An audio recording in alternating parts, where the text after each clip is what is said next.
오늘은 주가 일하시네 라는 제목으로 함께 말씀 나누도록 하겠습니다. 말씀에 큰 은혜 받으시며 또 하나님의 계획과 섭리를 깨달으시는 결단하시는 귀한 분들 되시길 소망합니다. 우리 지난주에 세상이 나가면 7번 태어나라 라는 제목으로 함께 말씀을 나누어 보았습니다. 제가 이렇게 제목을 알려드리니까 또 지난주에 내용이 어떤 내용이었는지 또 떠오르시는 분들이 계실 것입니다. 지난주에 고통과 고난 가운데에서 우리는 하나님을 찾아야 된다. 이런 메시지로 말씀을 나누어 보았습니다. 오늘은 지난주에 이어서 비슷한 내용으로 한 번 더 또 말씀을 나누어 보고자 합니다. 오늘은 총 3가지의 메시지를 전하려고 하는데요. 우선 첫 번째는 힘든 순간에도 하나님께 기도해야 합니다. 힘든 순간에 하나님을 의지해야 합니다. 우리 같이 한번 따라해 볼까요? 힘든 순간에 하나님께 기도해야 합니다. 힘든 순간에 하나님께 기도해야 합니다. 힘든 순간에 하나님을 의지해야 합니다. 힘든 순간에 하나님을 의지해야 합니다.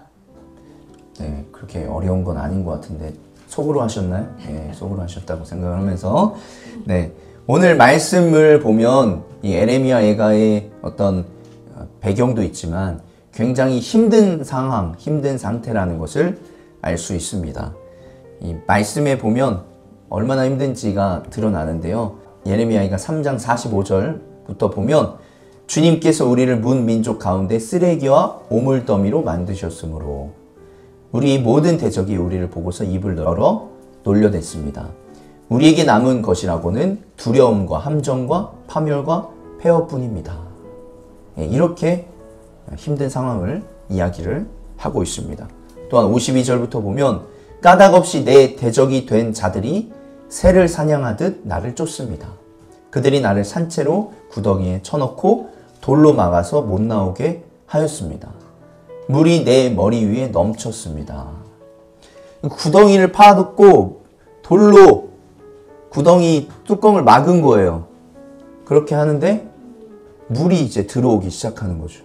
그래서 내 머리 위를 찼다. 이렇게 고백하고 있습니다. 지금 얼마나 힘들고 어려운 순간이다라는 것을 알 수 있겠죠. 네. 그러면서 이 상황 가운데에서 여러분들 뭐 똑같은 상황이 일어나진 않잖아요. 여러분들에게. 그렇게 느끼지도 않을 거고. 그런데 감정은 우리가 비슷한 감정을 느낄 수 있습니다. 상황에 따라서 느끼는 감정들이 비슷할 수 있는 거죠. 예레미야 애가의 저자는 느끼는 감정이 이렇습니다. 나의 눈에서 눈물이 냇물처럼 흐릅니다. 눈물이 흐르고 있어요. 눈물이 걷잡을 수 없이 쉬지 않고 쏟아집니다. 상황적인 것 때문에 여러분들의 눈물이 계속 날 때가 있잖아요. 또 51절에 보면 내 마음은 슬픔을 달랠 길이 없습니다. 너무 슬퍼서 달랠 길이 없다라고 느끼는 거죠. 그리고 54절에는 나는 이제 죽었다. 이렇게 생각한다는 거죠. 우리가 이 에레미야 애가의 상황과는 조금 다를 수 있겠지만 힘들고 어려운 순간이다라는 건 어느 정도 이해가 되잖아요. 그런데 이 느끼는 감정은 비슷할 수 있다는 거죠. 얼마나 힘들면 눈물이 계속 나고 또 내 슬픔을 아무도 달래줄 수가 없다. 나는 이제 죽었다. 이렇게 느끼는 감정을 우리가 충분히 공감할 수 있을 것이고 이런 슬픔으로 인해서 또 눈물이 흐르는 날들은 우리에게도 역시 찾아온다는 것입니다. 나는 죽었다라는 감정 언제 느끼죠? 육체적으로 큰 어떤 고통을 겪었을 때에도 느낄 수 있고 또 심리적으로도 큰 고통을 느꼈을 때 궁지에 몰렸을 때 내가 이렇게 죽는구나 이렇게 느낄 수 있는 거죠.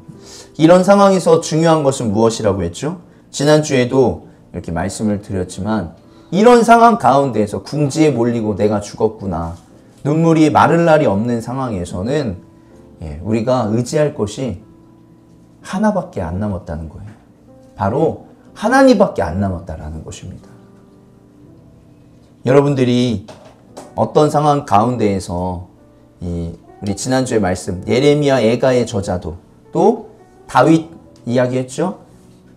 사울이 쫓아서 블레셋, 적국입니다. 적국에 들어가서 있는 다윗도 자신에게 남은 것이 아무것도 없었어요. 의지할 것이 오직 하나님밖에 없었기 때문에 하나님을 의지했고 하나님께 기도했다라고 그렇게 말씀을 드렸습니다. 그러나 우리가 하나 생각해야 될 게 하나님밖에 없다고 해도 하나님께 기도하는 것이 쉽지 않다는 거예요. 이렇게 할 수 있는 사람이 얼마나 되겠어요? 이 세상 가운데에서 힘들고 어려워하는 사람들 너무나 많이 있어요. 궁지에 몰려서 나는 이제 죽었구나, 막다른 길이구나, 헤어나갈, 도망칠 길이 없구나라고 느낄 사람들은 너무나 많이 있다는 거예요. 그런데 그 가운데에서 하나님을 찾는 사람들은 많지 않다는 거예요. 의지할 분이 하나님밖에 없어요. 뭐 세상적인 말로 표현하면 의지할 게 하나님, 신밖에 없는데도 하나님을 의지하고 따르는, 기도하는 사람들이 많지 않다는 거죠. 여러분이 과연 그런 상황이시라면 하나님께 기도하고 의지하겠습니까? 만약에 그때라도 기도하고 하나님을 의지한다면 그것은 참 다행이다라고 생각할 수 있는 거예요. 50절 보면 주님께서 하늘을 살피시고 돌아보시길 기다립니다. 이 예레미야 예가의 저자는 이렇게 힘들고 어려운 상황 가운데에서 무엇을 선택했냐면 하나님을 의지하고 기도하는 것을 선택했어요. 54절에 물이 내 머리 위에 넘쳤으므로 아까 나는 이제 죽었구나 하고 생각하였습니다. 그런데 주님, 그 깊디 깊은 구덩이에서 밑바닥에서 주님의 이름을 불렀습니다. 나는 이제 죽었구나 할 때 주님의 이름을 부른 거예요. 살려주십시오. 못 들은 채 하지 마시고 건져주십시오. 이렇게 기도했어요. 이렇게 울부짖으니까 주님께서 내 간구를 들어주셨습니다. 내가 주님께 부르짖을 때 주님께서 내게 가까이 오셔서 두려워하지 말라고 격려하셨습니다. 아까 얘기했던 건 구덩이에 실제로 물이 차올랐을 때 주님께서 두려워하지 마라 이렇게 이야기한 걸까요? 그게 아니라 내 물이 차서 내가 숨을 못 쉴 정도의 그런 고통이 있었다는 거예요. 그런 고통이 있을 때 주님께서 두려워하지 말아라 이렇게 말씀을 하셨다는 거죠. 우리 아까 찬양도 드렸지만 내 두려움이 변하여 무엇이 되었고, 찬양의 가사 기억이 다들 안 나시는 것 같은데, 내 두려움이 변하여 내 기도가 되었고, 이 두려움 가운데에서, 위기의 순간 가운데서 이 예레미야 예가의 저자는 기도했다는 거예요. 그러니까 주님께서 두려워 말라 이렇게 말씀을 하신 것입니다. 주님께서 내 원한을 풀어주시고 내 목숨을 건져주셨습니다. 이 예레미야 예가의 저자는 이런 응답을 받은 거예요. 내 원한을 풀어주셨고 내 목숨을 건져주신 하나님의 은혜를 경험하게 된 것이죠. 우리가 상황적인 것들은 다 다를 수 있어요. 그러나 느끼는 감정들은 비슷하다는 거죠. 분명히 여러분이 기도하실 때 주님께서는 들으시고 응답해 주실 줄로 믿습니다. 부디 힘들 때만이라도, 여러분이 막다른 길에 있을 때만이라도 기도하실 수 있는 분들이 되시길 소망합니다. 힘들 때 기도할 수 있는 사람들이 많이 있지 않죠. 그들은 답을 찾지 못한 채 결국 하나님도 의지하지 못하고 기도하지 못하면 좌절과 낭망 또 타락 속에 살아갈 수밖에 없습니다. 우리도 사실 그들과 큰 차이가 없죠. 우리도 방법이 없다는 거예요.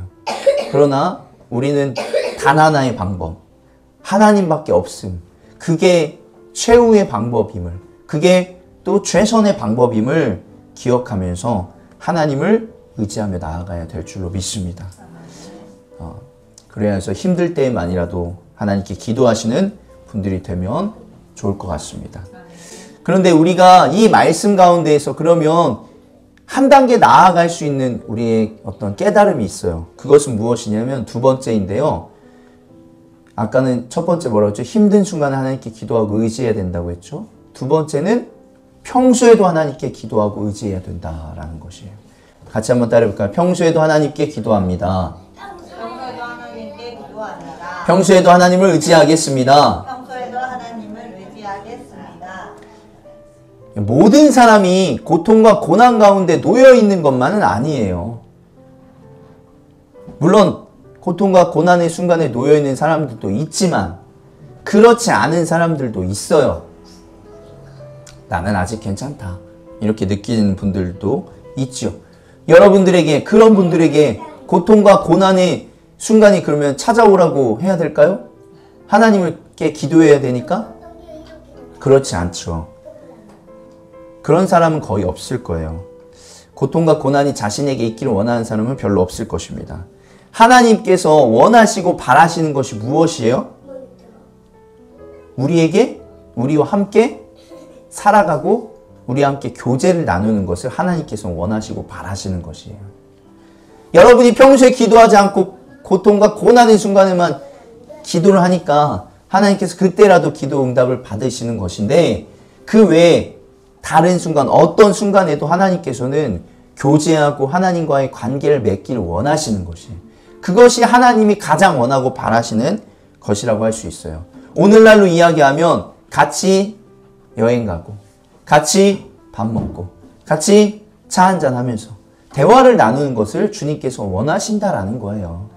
이게 어떤 시간을 정해놓고 주님과 기도하고 이런 것들을 떠나서 매 순간순간이 주님과 함께하는, 주님과 동행하는 그런 삶이 되는 것이 여러분들이 궁극적으로 추구해야 될 삶이지 않을까 생각이 됩니다.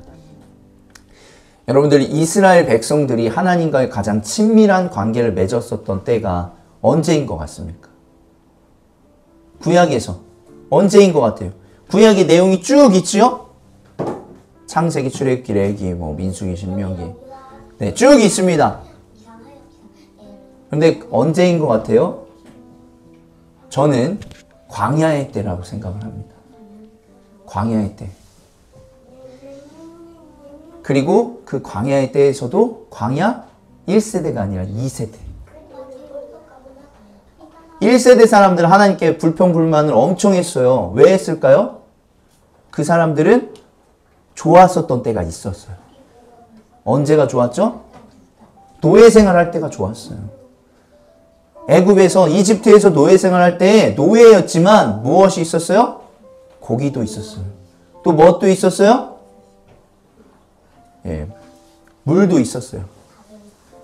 그리고 또 거기에서는 이 음식적으로는 필요한 것들이 다 있었다는 거예요. 근데 광야에 나와 보니까 물도 부족하고 또 고기도 부족해요. 그러니까 그 사람들은 불평불만이 많았었던 거죠. 그러나 광야 2세대들은 대부분의 시간을 어디에서 보냈어요? 광야에서 보냈어요. 그들의 기억에는 무엇만 있는 거예요? 하나님께서 은혜로 주신 만나만 있고, 하나님께서 은혜로 주신 메추라기만 있고, 하나님께서 은혜로 주신 물이 있었다는 거예요. 그리고 하나님이 지으라고 하는 성막에서 예배드리고 진을 치고 그렇게 하면서 40년을 보냈어요. 그렇게 하니까, 그러면서 무엇이 중요하게 되었죠? 하나님께서 인도하시는 불기둥과 구름기둥 보면서, 하나님과 함께 예배드리는 성막, 제사, 이런 것들을 보면서 하나님과의 관계가 깊어질 수밖에 없었다는 거예요. 다른 것들에 눈길을 돌릴 틈이 없었어요. 오직 하나님밖에 없었다는 거죠. 광야 2세대들에게는. 하나님께서 말씀을 보면 이 때를 그리워하세요. 다시 출애굽을 한 다음에 다시 광야에서 이제 가나안에 들어간 다음에는 먹을 것이 또 넘쳐났어요. 입을 옷과 또 부족한 것이 없을 정도로 많았다는 거예요. 그러니까 또 하나님을 찾지 않아요. 그래서 이스라엘 백성들은 하나님을 찾지 않고 우상을 쫓아 살아갔죠. 구약에서 왕이 세워져도 마찬가지였죠. 이스라엘 백성들, 하나님과 친밀한 교제를 나눴었을 때에는 이 광야 2세대였다는 거예요. 근데 우리가 흔히 생각할 때 광야하면, 광야 2세대들은 그게 은혜라고 하지만 굉장히 부족했던 삶입니다. 평소의 삶이 굉장히 부족하고 필요한 것들이 많았던 삶이죠. 그런데도 하나님과의 관계는 그때가 제일 좋았다.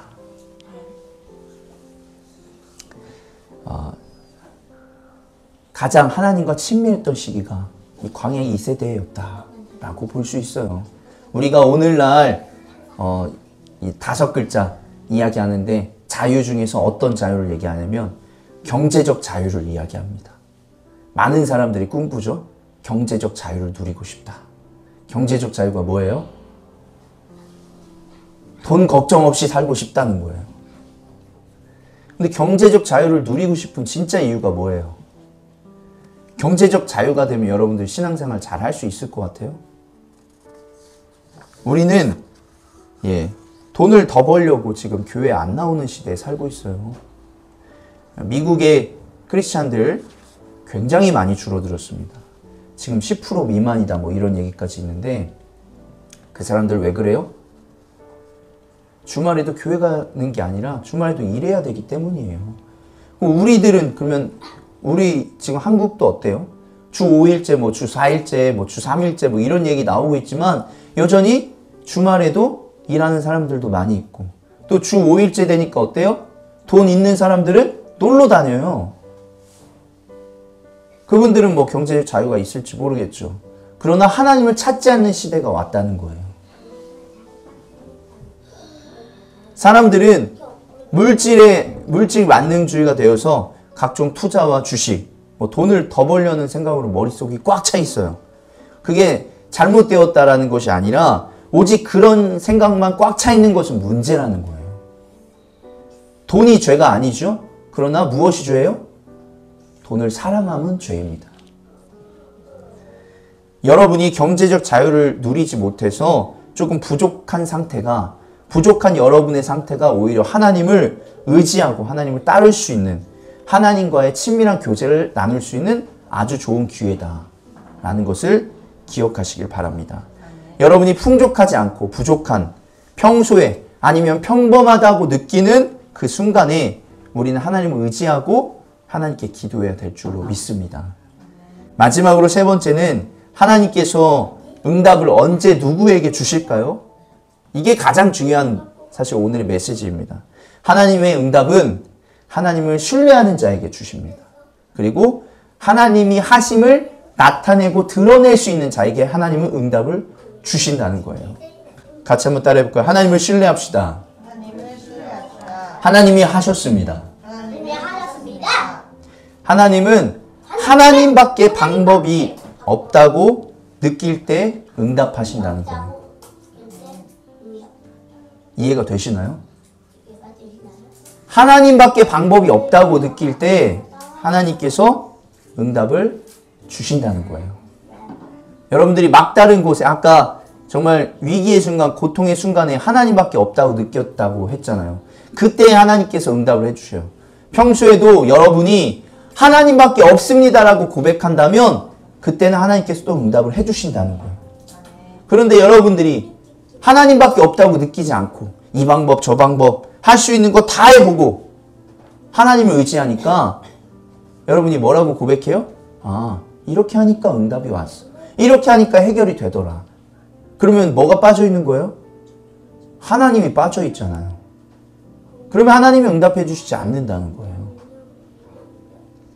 오직 하나님이 하셨습니다라고 고백할 수 있는 사람들에게 하나님은 응답해 주신다는 거예요. 제가 여러 번 말씀을 드렸었죠. 현승원 의장이 있습니다. 이 영어를 가르치는 선생님이에요. 온라인, 오프라인 강의를 해가지고 자산이 1,500억이 있었다고 했죠? 기억이 나시나요? 어느 날 하나님께서 물어보셨대요. 그 현승원 의장에게 하나님께서 너 유학파냐? 영어 가르치는데 유학파 당연히 해야겠죠? 이렇게 생각하잖아요. 너 유학파냐? 아니요. 그럼 너 영어 수능 고등학교 3학년 때 1등급 맞았냐? 아니요. 영어 4등급 맞았다고 하더라고요. 그러면 너 집이 부자냐? 아니요. 그럼 너 수도권 대학에서 대학을 나왔냐? 아니요. 그러니까 하나님께서 질문하는 것마다 다 아니요밖에 안 나오는 거예요. 자신의 삶을 돌아보니까 지방대 출신의 외국도 한 번도 안 나온 영어 4등급 맞은 사람이 영어를 가르치고 있어요. 그래서 1,500억이나 되는 그런 자장가가 되었어요. 그러니까 자기가 돌아보니까 이건 진짜 하나님이 하신 거구나. 이렇게 고백이 나올 수밖에 없었다는 거예요. 원래는 처음에는 그 유튜브를 하는데 자기 개발 유튜브를 했어요. 자기 개발 유튜브를 하니까 자꾸 자기의 의가 드러난대요. 내가 이렇게 해서, 내가 이렇게 해서. 그래서 그 유튜브 채널을 아예 다 없애버렸대요. 그리고 무엇을 하냐면 성경 강의 유튜브를 해요. 성경 강의 유튜브를 하니까 성경의 말씀을 전하니까 다 누가 한 일이에요? 성경이? 하나님이 하신 일이에요. 성경 강의를 하니까 자기가 드러나는 게 아니라 하나님이 높아지는 거예요. 하나님이 하셨습니다 라고 계속 고백되니까 아, 이거다. 하나님이 하셨습니다를 고백하니까 자기 마음이 훨씬 편하고 또 자기의 고백도 되는 거예요. 그래서 하나님이 하셨습니다 라고 하는 그 영어 유튜브를 계속 하고 있어요. 성경 강의 유튜브를 계속 하고 있습니다. 여러분들이 만약에 하나님께서 여러분들의 기도에 응답을 해주셨다고 한다면 여러분은 하나님이 하셨습니다 라고 고백할 수 있겠습니까? 여러분의 상황이 어떠한 것보다 여러분이 하나님을 얼마나 신뢰하고 있는가가 중요한 것이에요. 상황이 좋든 안 좋든 하나님을 여러분이 얼마나 신뢰하고 있느냐. 이게 응답의 포인트라는 거예요. 하나님을 믿고 신뢰하며 의지하며 나아가 보시기 바랍니다. 그러면 누가 일하셔요? 하나님이 일하신다는 거예요. 이번에는 성경에 있는 내용을 짧게 전하도록 하겠습니다. 여러분 기드온의 300용사 이 얘기 다 아시죠? 네. 기드온의 300용사 아니요. 사사기 7장 12절에 보면 미디안 사람이 이제 적군인데 얼마나 많았냐면 미디안 사람과 아말렉 사람과 사막 부족들이 메뚜기 떼처럼 그 골짜기에 수없이 널려 있었으며 그들의 낙타도 바닷가의 모래알처럼 헤아릴 수 없이 많았다. 근데 주님께서 기드온에게 뭐라고 말씀하세요? 내가 거느린 군대의 수가 너무 많다. 이대로는 내가 미디안 사람들을 내가 거느린 군대의 손에 넘겨주지 않겠다. 이스라엘 백성이 나를 제쳐놓고서 제가 힘이 세어서 이긴 줄 알고 스스로 자랑할까 염려된다. 하나님은 지금 누가 드러내고 나타내길 원해요? 하나님이 드러내고 나타나길 원하는데 지금 군대 수가 너무 많으니까 너무 많으면 어떻게 돼요? 싸움을 잘해서 이겼구나.